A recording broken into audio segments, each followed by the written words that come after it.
Hello and welcome to Prestige Worldwide. Up for review today are the knives that I use when I go camping.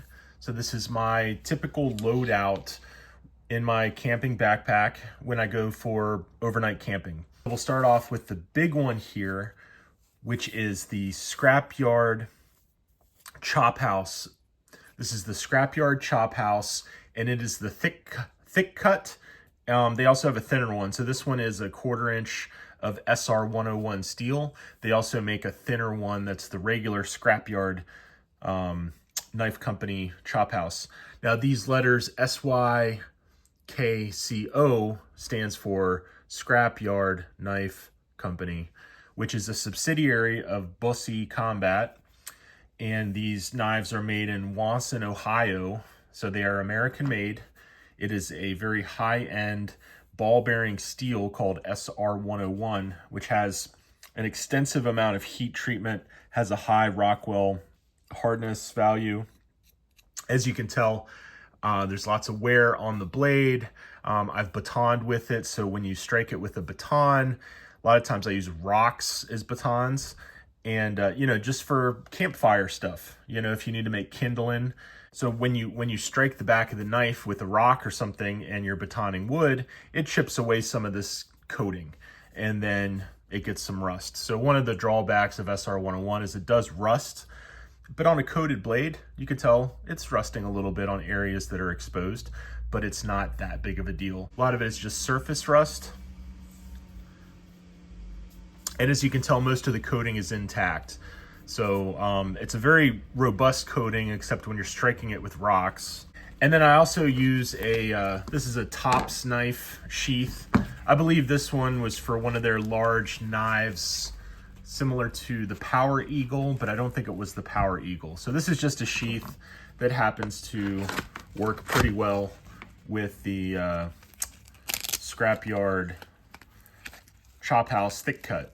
So stays in there nice and secure. Throw it in your backpack and it's not going to come out and cause any injuries or damage to your gear.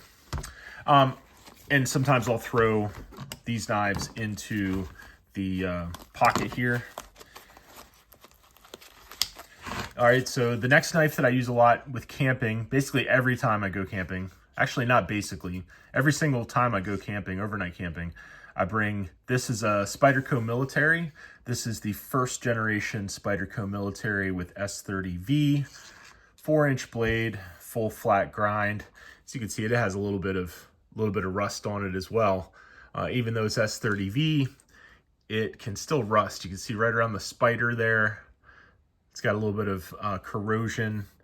Not a big deal. A lot of this stuff is surface rust, and it will essentially, a little bit of sandpaper and like high grit sandpaper, and it'll come right off. But this is a great knife for just keeping your pocket for food prep, cutting up potatoes, cutting up onions, cutting, a steak or something like that.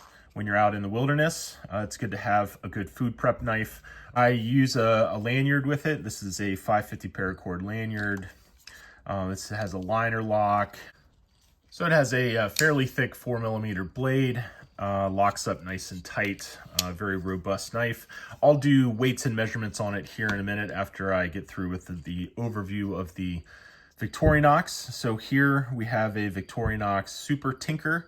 This is the one that has the #2 Phillips, and it's nice to have a #2 Phillips out in the middle of nowhere. I've had a time where I was out on a 2-night camp trip and my MSR stove had a clogged pilot jet for a liquid gas MSR stove. I forget the name of it. It's one of these old school MSR liquid gas stoves. But it was great because I had this pocket knife on me, and it needed a #2 Phillips to take it apart and clean out the pilot jet, which I was able to do, and then was able to rock and roll and cook a bunch of food for that camping trip.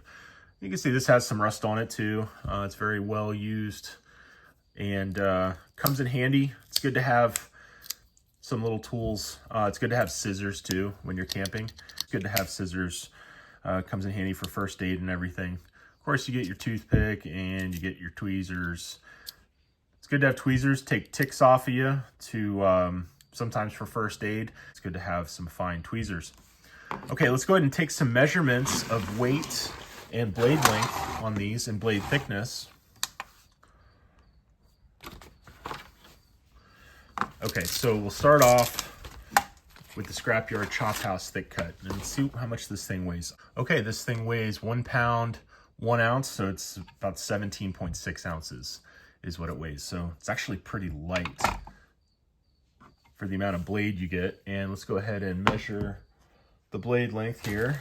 All right, so we've got overall blade length, almost 9 inches of cutting edge. And then the official blade length is going to be 9 inches from the back of the hilt here.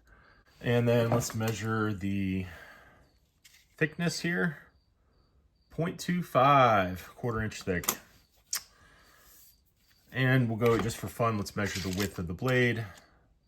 It's about 2 inches thick. Of course, it has a little bit of a pirate angle. I forget what you call that. It's sort of like a cutlass, not a Cutlass Sierra, like the car they used in Fargo, but no, it's like a pirate cutlass or something.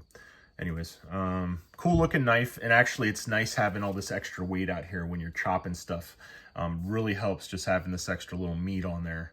And then for batoning too, gives you a nice good surface to strike with a rock or something. And then next up, we've got the Spyderco Military. This one is 0.15, or, well, it's advertised as 4 millimeters. It's right around 4 millimeters. Let's see. Let's see if I can measure a different spot. Let's try to measure here. Okay, I'm getting a little less than 4 millimeters. Okay, it is what it is. And the weight on it is 4.5 ounces approximately. So fairly lightweight. You get about 1 inch per ounce of blade length versus weight. Not too shabby. Verify that blade length. And it's just under 4, about 3 7/8 on the blade length. All right, next up, the Swiss Army knife. We're only gonna measure the big blade. Let's see what we got. 1.8 millimeters, 0.07 inches, and it weighs 2.9 ounces. Blade length is, I don't know, what, 2 1/4? Yeah, 2 1/4, give or take, 2 3/8. Nice little blade, good for finer tasks. Of course, it has the little backup blade as well. Can opener comes in handy out in the middle of the wilderness. These can openers work extremely well. This doesn't even have to be a backup. This could be a primary can opener. Even in your home kitchen, these things work really good. All right, and then you have the awl in the back, AWL, and you have a hook. Don't really use the hook much. It's hard to get out, geez. You're like, maybe you can use the toothpick to get the hook out. Nope. Maybe the tweezers. You gotta really want that hook. Okay, there's the hook. All right, we got the hook out. So you have a hook. I guess, let's see. I'm trying to think. I think I've used this before. I'm just trying to think what it was, but you occasionally need a hook for some stuff. All right. Well, these are the 3 main knives that I bring when I'm overnight camping. Thanks for watching, and I will see you guys on the next one. Bye-bye.